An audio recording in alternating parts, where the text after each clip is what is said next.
Hey YouTube, it's Alicia here. I'm back with another review of The Real Housewives of Atlanta, Season 9, Episode 10. So this week we open up with Phaedra.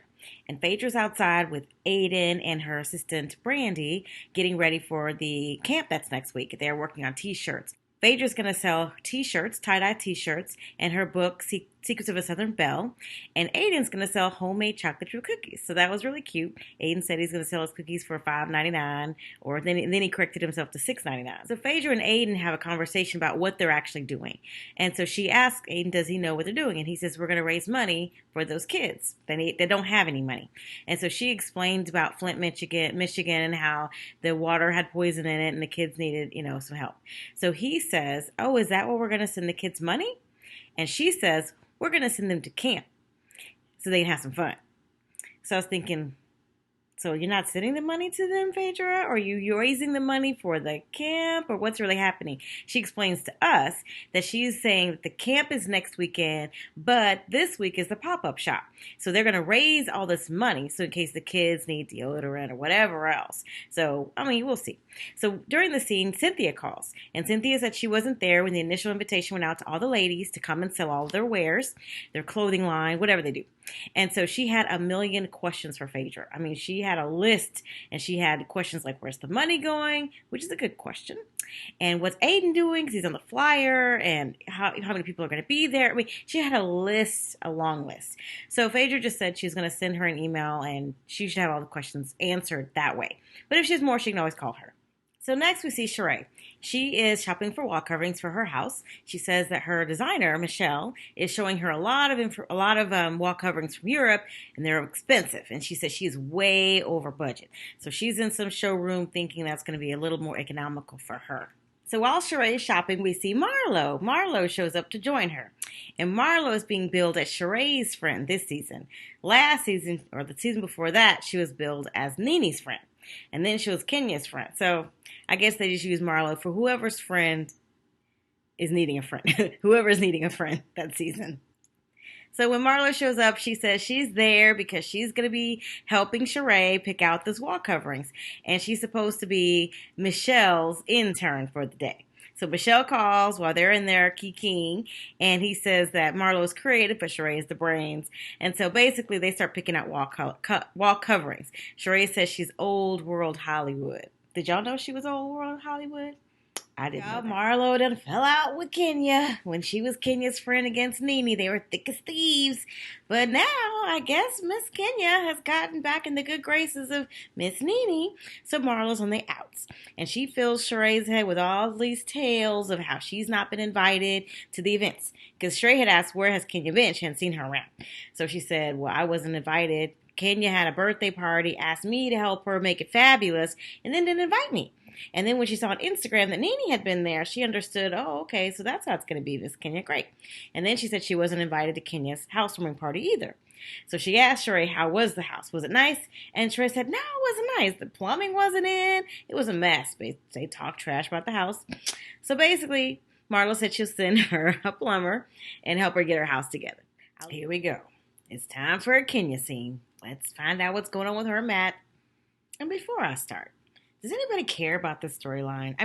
It's a lot of drama and action, but does anybody really believe any of it? Because like I said in prior reviews, I'm just not really buying it. But anyway, let's just keep watching. So Kenya's just arriving back from Charlotte, and she comes home to find out that her garage door windows have been broken out again. There's about 3 this time. And her car windshield has been busted out. And around the side of the house, another door has been busted out too. And so she was looking up and she was looking at her security cameras. They look fine to me. But she said he also, what happened was she's assessing the house and she's upset. So she calls Candy and she's trying to tell Candy what's happening. And so she explains that to her. But she also says that Matt spray painted her cameras. But what did you guys think? She tells Candy that Matt spray painted the cameras, the security cameras. And they even showed it again. And I rewound and looked and I'm thinking, if he spray painted those cameras, it was a perfect job because only the little bulb was black. The rest was silver. The wall didn't look like it had any paint on it. Maybe I'm just too detailed. But I was thinking, did he? Or is she just saying that? if you're going to go to somebody's house and you already have a history of busting out their windows, are you really going to stop and spray paint the security cameras perfectly? Like put tape around it so it doesn't get anywhere?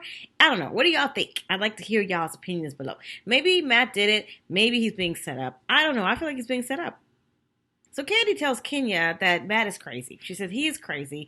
You need to get away from that guy. He's not a good guy.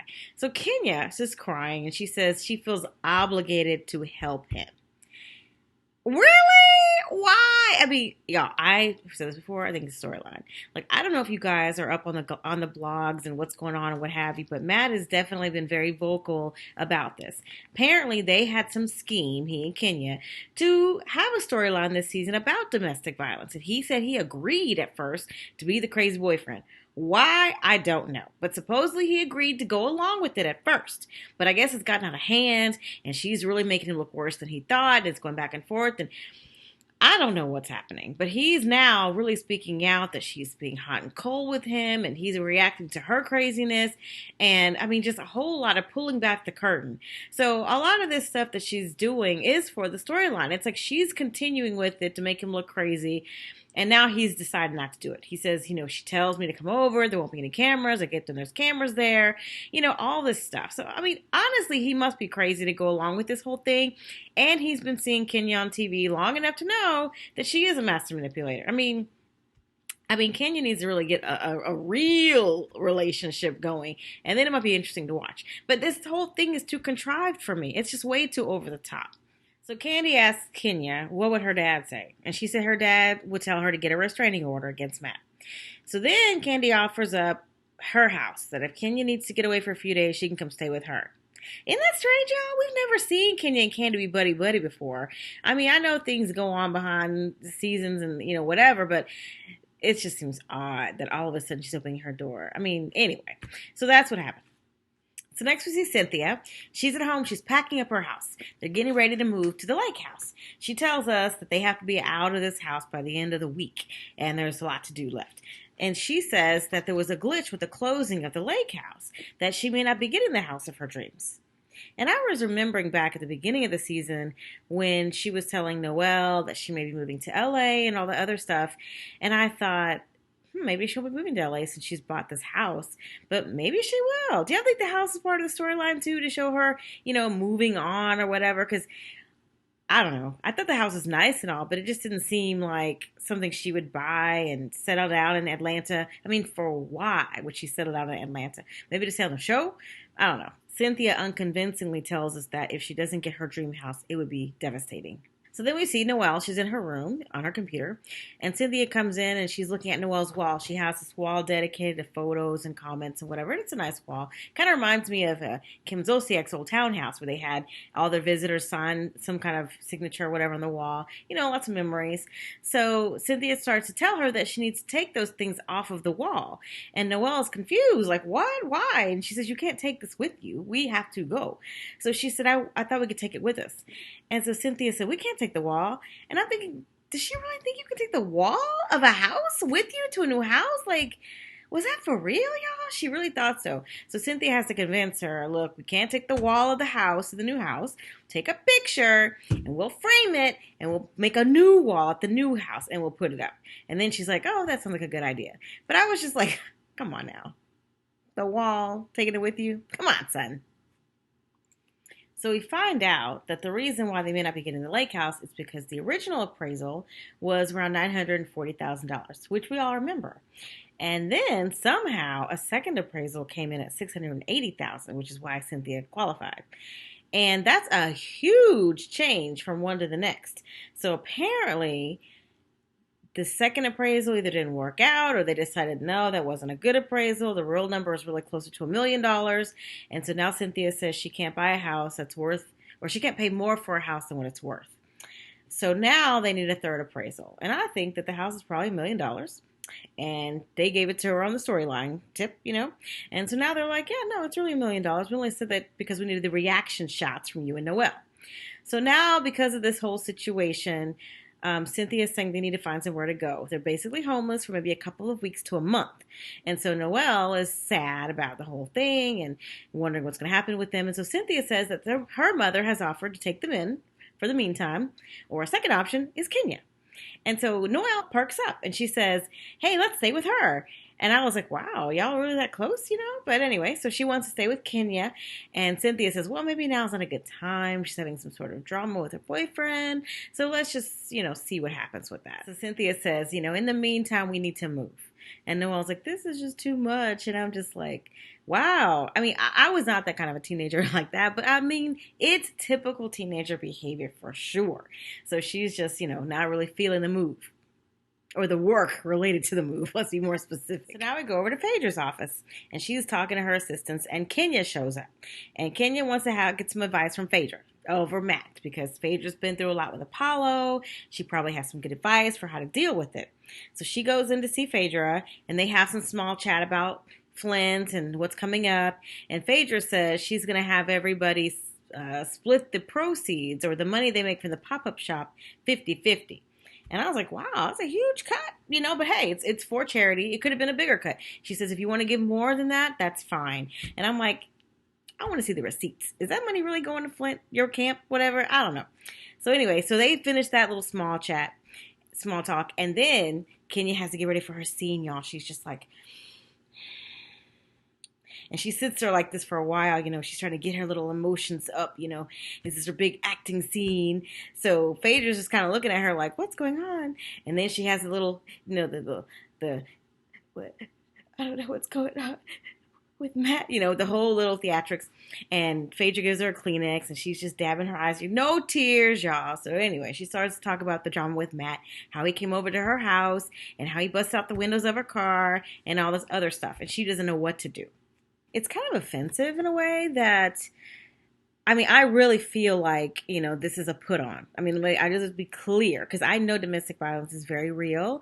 And it kind of bothers me that I feel like they're making not a mockery of it, but using it as a storyline. Kenya is not in any danger. She had an agreement with Matt. Yeah, he's hot tempered. Yeah, maybe he did those things. She's not in any danger. It's just like, and then she goes to Phaedra, which we saw Apollo go towards her with a chainsaw, a couple seasons back. So he might have violent tendencies. We don't know. But, Phaedra's saying, anytime a woman's going through that stuff, it's bad. And it is. But I just feel like Kenya's not going through that. I don't like it. I wish she would have come up with something different. Because if it was legit, it would have been, to me, more powerful. But to me, it's like a fake put upon storyline just for, something to do. And I think that's really wrong. So maybe, just maybe, we could still get something out of this storyline. Maybe we'll learn something. I don't know. So Phaedra asks Kenya, has she considered a restraining order? Is she thinking about getting a restraining order? And Kenya says she went to the police about getting one. Now, I have heard, I don't know, but I've heard that typically somebody actually has to do something to get the restraining order. They can't just be threatening you or just stalking you, whatever. There's got to be some kind of action, which I think is horrible. But anyway, that's what supposedly the law is. So Kenya says the police told her that if he really has a problem, jail's not going to help him. He really needs to get real help, which could be true. But I'm wondering, do y'all think the police really said that? In Kenya's case, he has done something. He's busted the windows out of her house twice. He's threatened her. She has text messages. People saw him. He hit her driver. He's actually done things that I think would warrant a restraining order. So do y'all think with all that information, the police would have just said jail won't help him? That's why I don't believe it. That's why I think it's fake, Because if he's really a threat, you would have got a restraining order a long time ago. So then Kenya asks Phaedra, how did she deal with Apollo's hot temper? And Phaedra says they went to counseling. And she says, once you get married, it's actually worse because now they have you. So that bad behavior intensifies. Then they showed the flashback that I was just mentioning about Apollo going after Phaedra in that garage. And he actually had a drill, not a chainsaw. But either way, it was a tool that he didn't need to have and he didn't need to go towards her with. So then Phaedra asks Kenya, does she really love Matt? And she said, yes. And then she said, do you want to be with him? And she said, yes, but the way I know him to be. She doesn't want this crazy person busting out windows and all that kind of thing. She wants him to be normal, and then she'll be happy with him. So in the end, Phaedra asks Kenya, does she want to pray really quick? Which I was kind of surprised by. Like, really? Obviously, her castmates are not in on the storyline. But Kenya says yes. And so Phaedra does a quick prayer for her. And it was really touching because Phaedra got kind of choked up. You could tell she's feeling something towards Kenya, in this situation. So that was really nice.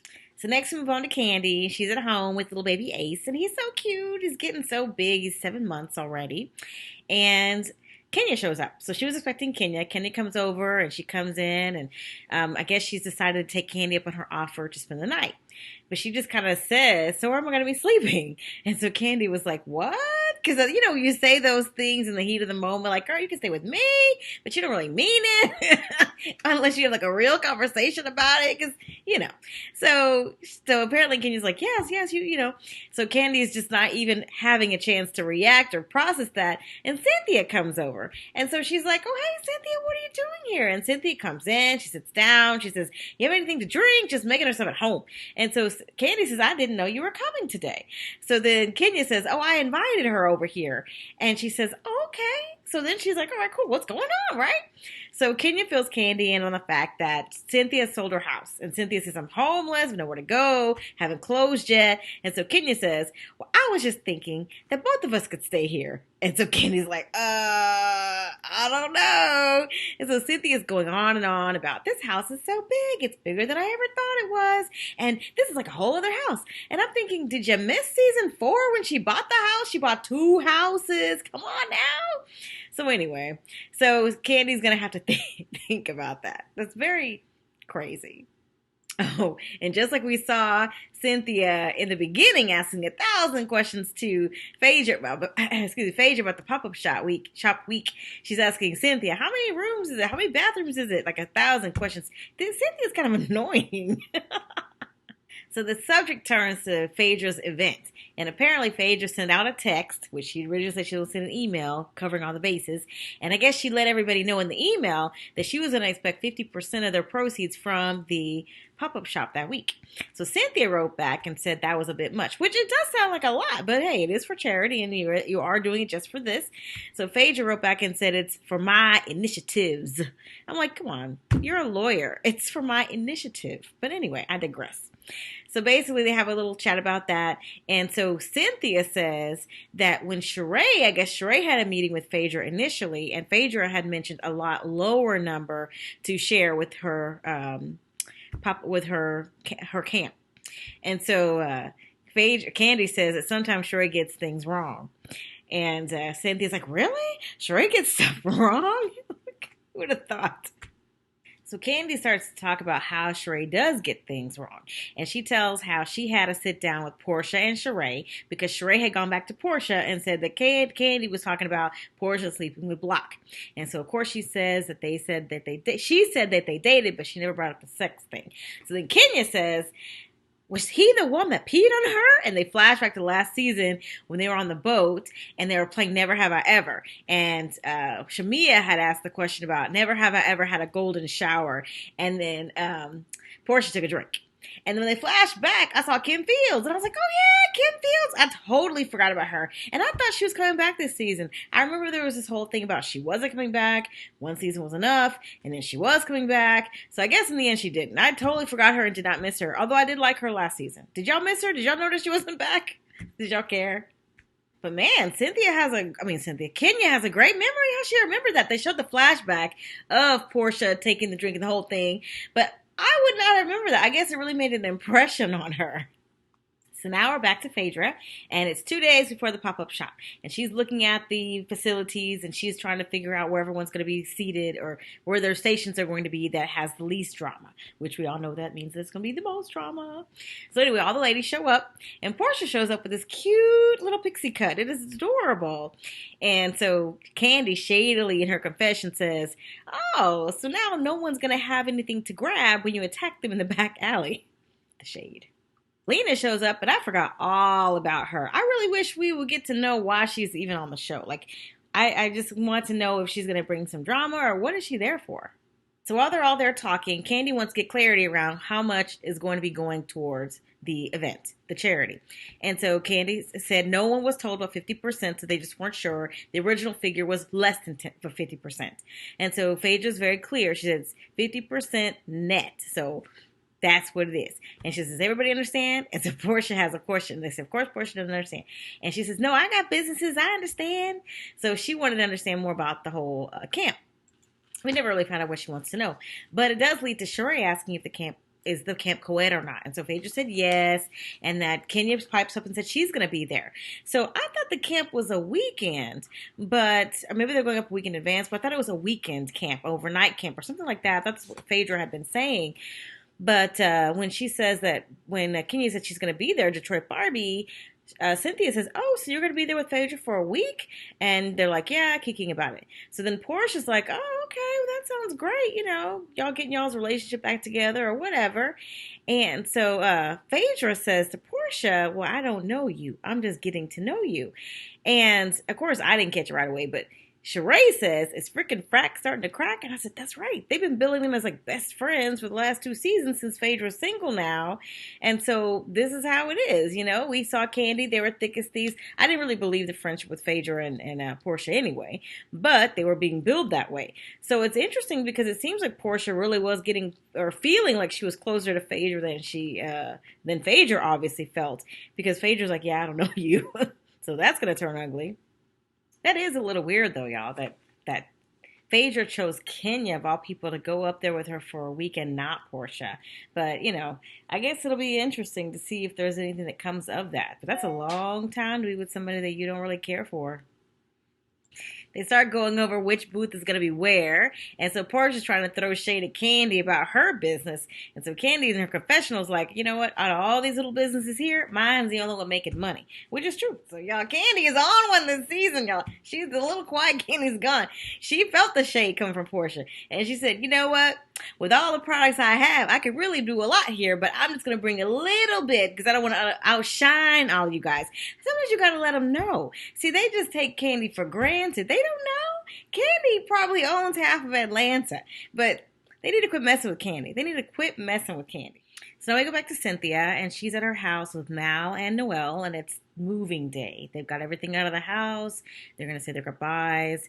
And Cynthia's really sad about saying goodbye to this house with so many memories. And she kind of goes through the list of, this is when I met the ladies out on the porch. Phaedra was pregnant. And we remember that whole scandal about how many months long she was.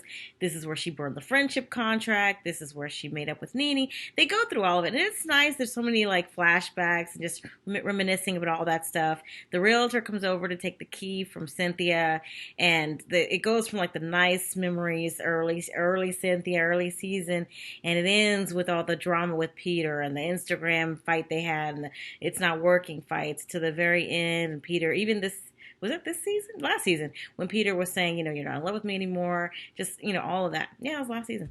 So it was pretty emotional for Cynthia to turn the light out and everything like that. So it's pop-up shop day, y'all. And everyone's arriving. They're setting up their stations. They each have a 6x6 booth. Phaedra was supposed to be in the middle, and everyone else is, I guess, going to go around her. So they all arrive. Phaedra's first looking at everything, and then Cynthia arrived with Mal, and they're looking at Kenya's area. Kenya has taken over her space. She has these white flowing curtains, huge poster of herself to sell her hair products. And so they're just like, wow. And then Portia shows up. Well, Portia was already there. And then Sheree shows up. And so Sheree had a table with her shirts on it and one floral arrangement. So Kenya is starting to mock it and say, "Oh, one little pink flower vase, not much over there." Then she goes over to hate on Portia, saying her booth was about to fall down and that some guy had to save it. And Portia had to throw some shade back at Kenya in the confessional, saying, "Yeah, Kenya can have all the flowing white that she wants to. That's the closest she's going to get to heaven."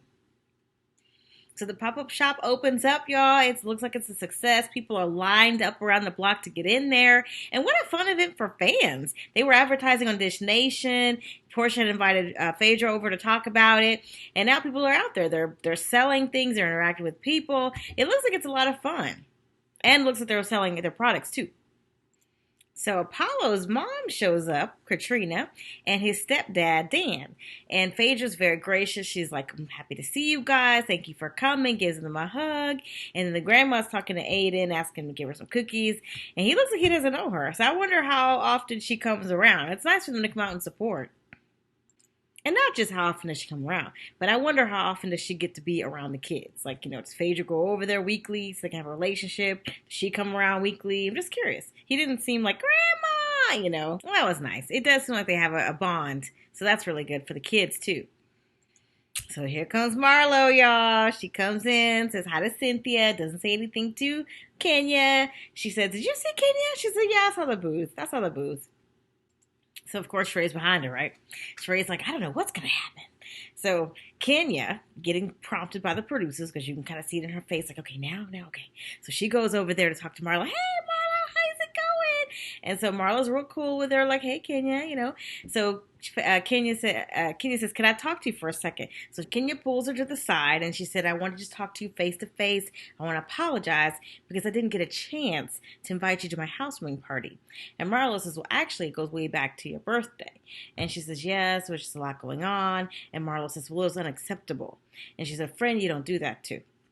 So basically, Marlo came with an agenda, and she thought she was going to just shut Kenya down. But Kenya was actually being a little more humble than expected. She says, look, I'm very sorry. And so Marlo's like, unacceptable, all that stuff. So Kenya's like, look, you know what? I don't even have an excuse. Like, she was honest with it. I don't even have an excuse. So Marlo was very offended. She brought up the fact that Nene was next to her.